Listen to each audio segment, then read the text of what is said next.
महाराष्ट्रासाठी काय स्थिती हो? महाराष्ट्रासाठी सुद्धा पाऊस हा सरासरीपेक्षा कमी आहे. म्हणजे बरं. थोडक्यात तो पाऊस हा 90 ते 95% ह्या श्रेणीमध्ये मोडणार आहे. पाऊस हा बिलो नॉर्मल सरासरीपेक्षा खाली असणार आहे. संपूर्ण महाराष्ट्रामध्ये पाऊस हा सरासरीपेक्षा कमी असणार आहे.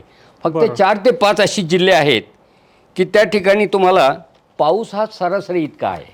अच्छा. म्हणजे त्याच्यामध्ये बघा दक्षिण अहिल्यानगर इथं पाऊस अच्छा. सरासरी इतका दक्षिण आहे. अहिल्यानगर म्हणजे कोणते तालुके सांगता येईल आपल्याला? दक्षिण अहिल्यानगर म्हणजे मला वाटतं तो ड्राऊट प्रोन एरियाच आहे.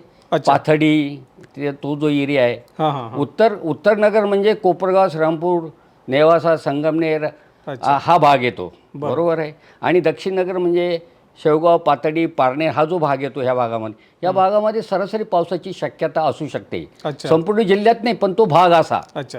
त्यानंतर अमरावती, बरं. अमरावतीच्या जिल्ह्यातील काही भाग, जालन्यातील काही भाग, लातूरमधला काही भाग, विदर्भातला वाशिम इथं पाऊस हा सरासरी पडण्याची शक्यता आहे.